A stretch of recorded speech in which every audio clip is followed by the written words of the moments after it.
Vladimir Putin torna ilegal a venda do Alasca para os Estados Unidos.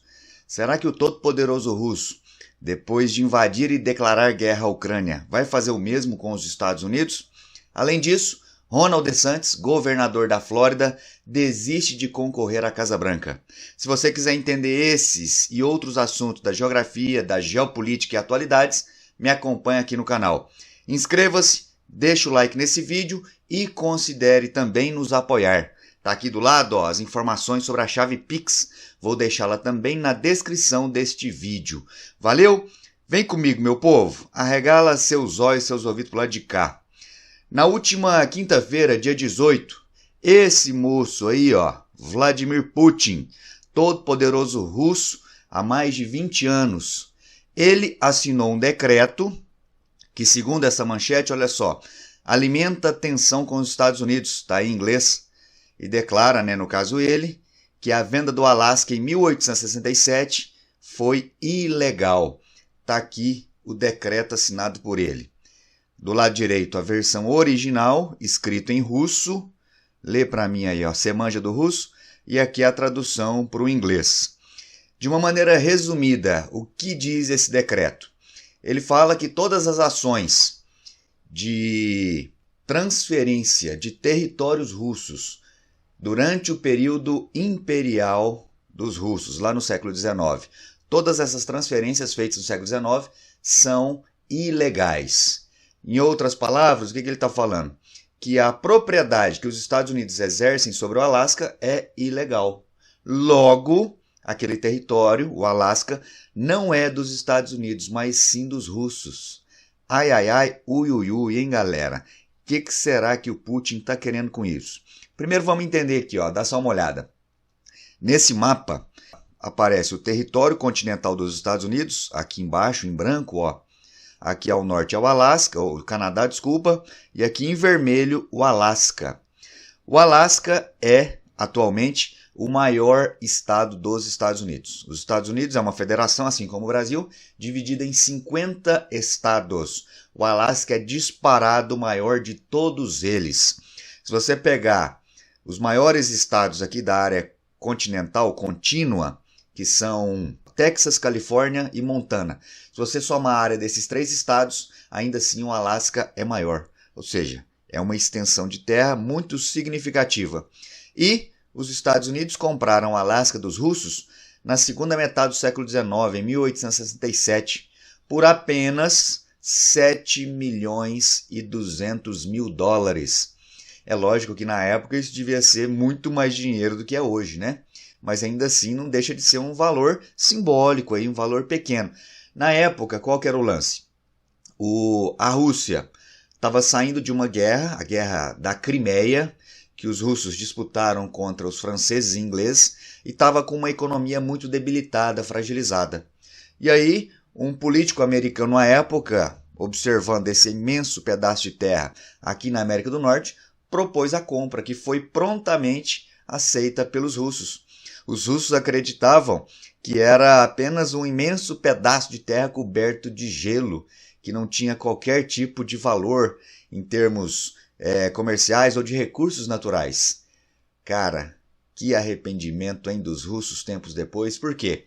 Porque tempos depois foi descoberto ouro e mais recentemente, no século XX, foi descoberto também imensas reservas petrolíferas no Alasca. Então, os russos certamente se arrependeram muito de terem feito essa negociação com os Estados Unidos lá no século XIX. Beleza, beleza? E aí, frequentemente, galera, essa ideia de que o Alasca é dos russos, ela vem à tona. Por exemplo, aqui, olha só essa declaração do presidente da Duma, lá da Rússia. Duma é como se fosse o Congresso deles, tá? A Câmara dos Deputados. Olha o que ele disse, abre aspas aí para ele.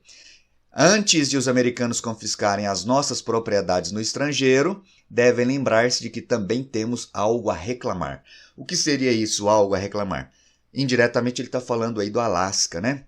Olha essa manchete de 2017. Nacionalistas russos pedem a devolução do Alasca, vendida em 1867 aos Estados Unidos. Então é um tema que, querendo ou não, machuca os russos, né? Poxa, tínhamos o Alasca até pouco tempo aí, e aí alguém decidiu vender para os Estados Unidos. Que cagada, devem dizer os russos, né? Sobretudo os mais nacionalistas.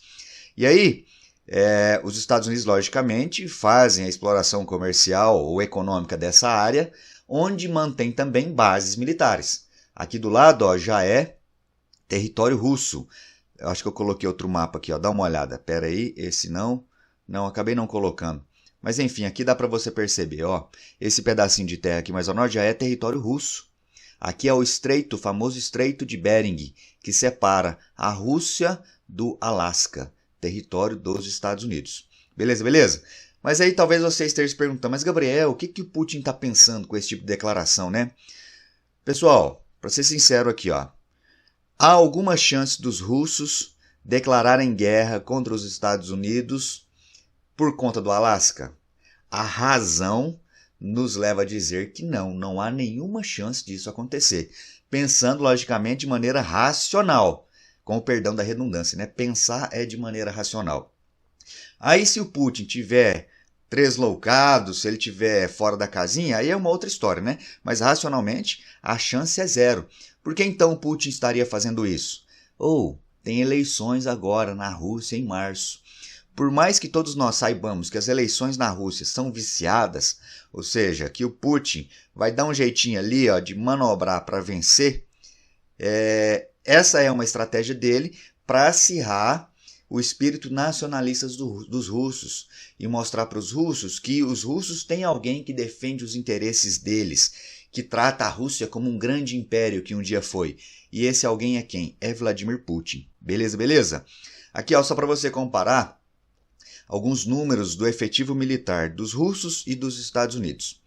A Rússia é sim uma potência militar, uma das maiores do mundo, mas não se compara, quando você soma e divide aí, ó, os números, não se compara com o poder militar dos Estados Unidos. Por exemplo, em termos de orçamento militar, a Rússia, esses dados são de 2020, tá? 44 bilhões anualmente de dólares no caso dos russos, 700 bilhões no caso dos Estados Unidos. Olha aí o tanto que é maior o orçamento militar dos Estados Unidos. Efetivo militar, os Estados Unidos ganham, né, ligeiramente. Número de tanques, os Estados Unidos perdem. Aeronaves, Estados Unidos ganha aqui, ó, disparado. Navios, vantagem para os Estados Unidos. E armas nucleares, uma pequena desvantagem para os Estados Unidos, né? Os russos superam aqui ligeiramente.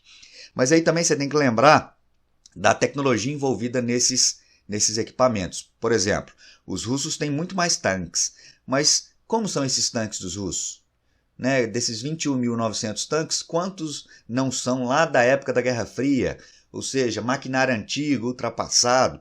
Os Estados Unidos, por outro lado, sempre renovam, né, a tecnologia desses equipamentos militares e é uma das lideranças mundiais no desenvolvimento, na criação de novas tecnologias militares. Os russos também são, mas não na mesma velocidade e com o mesmo impacto que os Estados Unidos o fazem. Isso fica claro quando a gente compara aqui os orçamentos. Beleza, beleza? Então, galera, resumidamente, o Putin assinou esse decreto aí, dizendo que não reconhece a venda do Alasca para os Estados Unidos, mas em termos práticos isso não representa nada. Nada vai mudar, pelo menos não no curto prazo. Beleza, beleza? Lembrando que não é novidade os russos considerarem ilegal algo que lá atrás eles fizeram de livre e espontânea vontade, né? Da mesma maneira que eles venderam de livre e espontânea vontade o Alasca para os russos, eles haviam também transferido a Crimeia para a Ucrânia, agora nos anos 60. E aí, em 2014, os russos foram lá e invadiram a Crimeia, tomando a Ucrânia. Beleza, beleza? Então não é novidade os russos voltarem atrás naquilo que eles dizem ou já disseram. E aí quero comentar também um fato sobre a política dos Estados Unidos, corrida eleitoral. Ron DeSantis, governador da Flórida, anunciou que desistiu de disputar a indicação do Partido Republicano para concorrer às eleições presidenciais em novembro. Com isso, Donald Trump torna-se ainda mais favorito em vencer não apenas as primárias, como muito provavelmente também as eleições lá em novembro.